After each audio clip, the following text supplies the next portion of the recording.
오늘 25주년 교회 설립 감사주일을 맞이해서 하나님 앞에 우리 모두가 영광을 돌리고 또 우리가 감사를 합니다. 유럽 여행을 하는 사람들은 로마의 바티칸 성전을 누구든지 가보고 싶어 합니다. 그 바티칸 성전에 가면 오래된 유물들도 많고 건물들도 있겠지만 그러나 거기에 120여 성상이 그 바티칸 베드로 성당 앞에 장사진을 치고 있습니다. 거기에 보면 그 다음 네.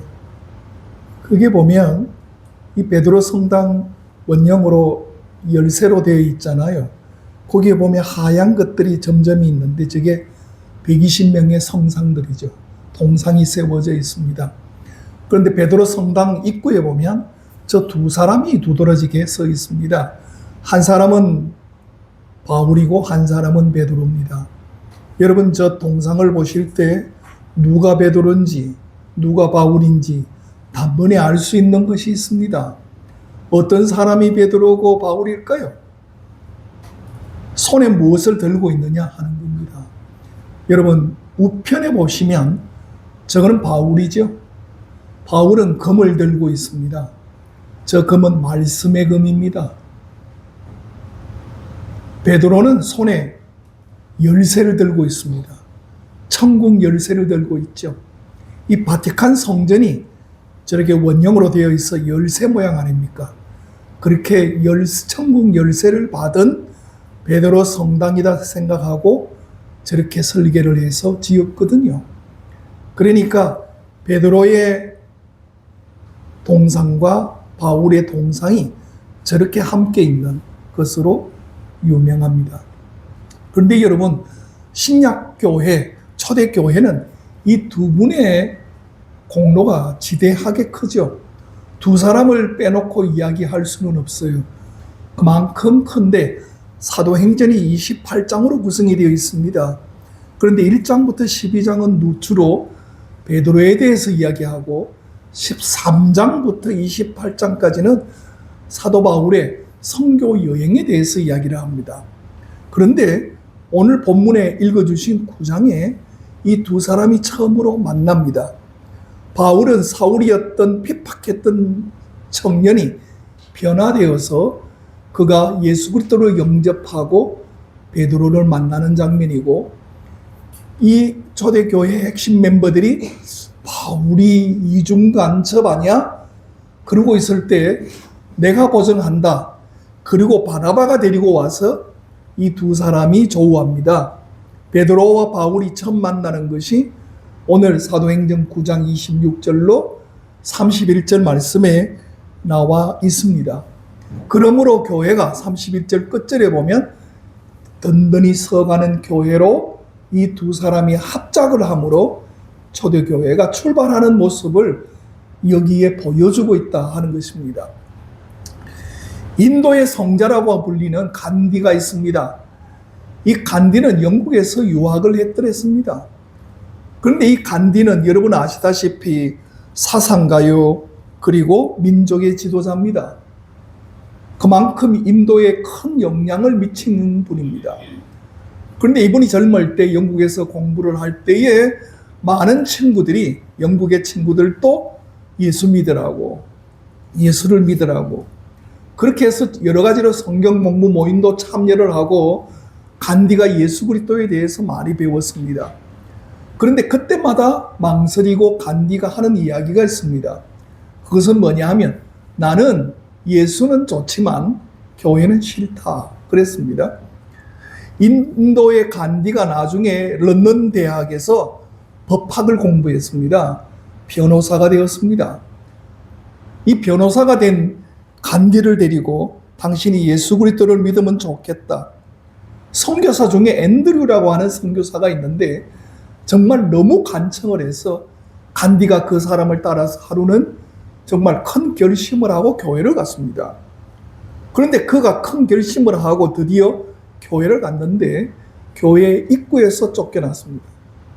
이유는 유색 인종이라는 겁니다. 백인이 아니다는 거죠.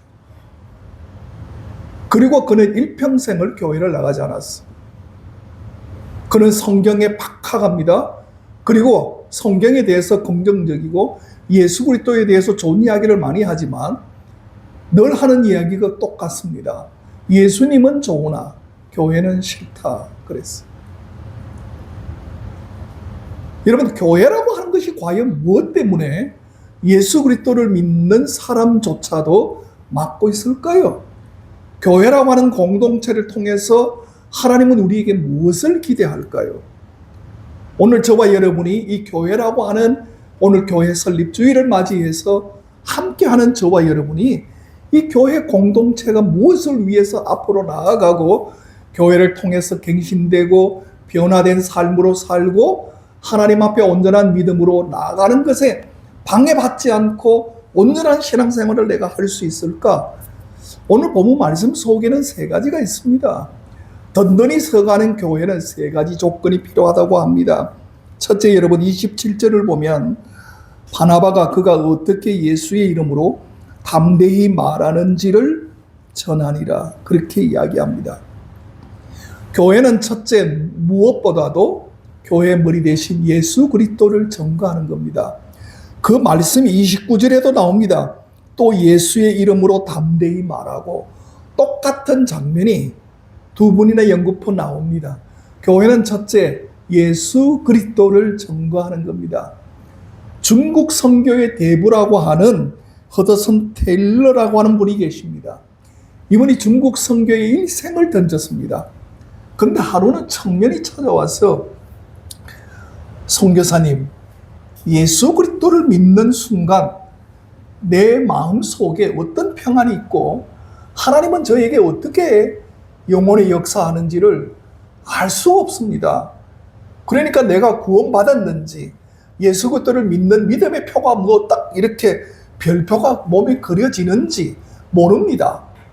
무엇으로 알 수 있습니까? 그랬더니 이 허드슨 테일러 선교사가 가만히 그 청년을 보더니 차를 한잔하고 식사를 하고 저녁이 되었습니다. 야, 저 호롱불 밝혀야 안 되겠느냐? 제가 하겠습니다. 그 청년이 가서 호롱불을 밝히고 유리를 닦아서 그 호롱불에 끼웁니다. 주변이 환해집니다. 나중에 식사 후에 차를 다시 한 잔 마시면서 이 선교사님이 이야기합니다. 그 초롱불에 불을 밝히고 심지를 올려서 유리관을 끼울 때 주변이 어떻게 되더냐? 순식간에 환해집니다. 선교사님이 이야기합니다. 그렇다. 예수 그리스도를 영접하는 순간 내 마음 속에는 그 예수 그리스도로 말미암아 이미 변화되고 있고 하나님의 역사가 시작된다라는 의미가 있는 거야.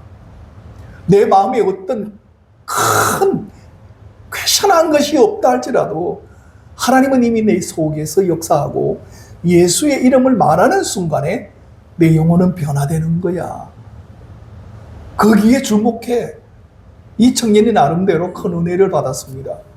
여러분, 교회는 무엇보다도 다른 이야기하면 안 됩니다. 뭐 동호회의 운동이 어떻다, 우리 교회는 어떤 색깔이다, 우리 교회는 어떤 교단이다가 중요한 게 아닙니다.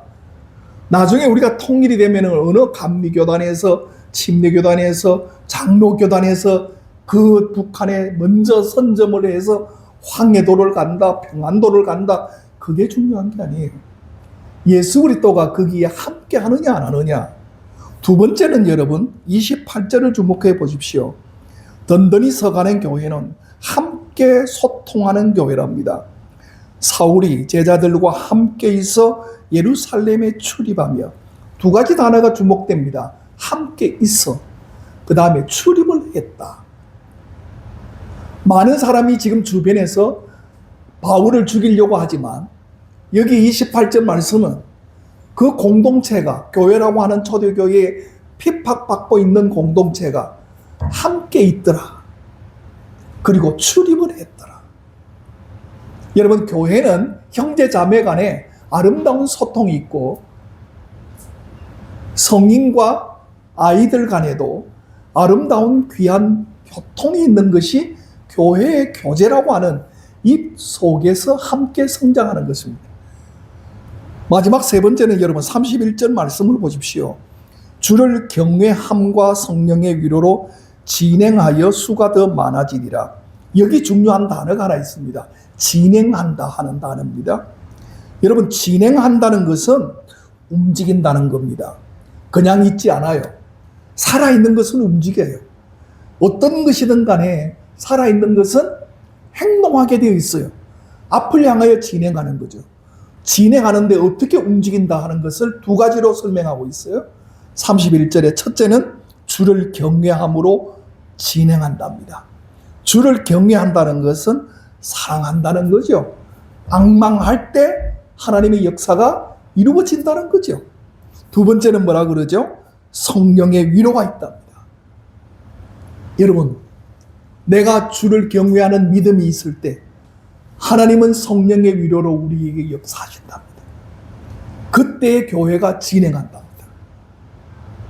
우리 교회가 강건하고 건강한 믿음 가운데 서는 교회는 딴 것이 아니라 이 든든함의 아름다운 진행은 바로 예수 그리스도를 나타내고 함께 교제하며 함께 아름다운 진행으로 주를 경외함과 성령의 위로로 역사하는, 이것이 함께 할 때 교회가 움직여 나간답니다. 우리 성소교회가 믿음 가운데 더욱더 앞으로 향하여 든든히 서 나갈 수 있기를 주의 이름으로 축원합니다.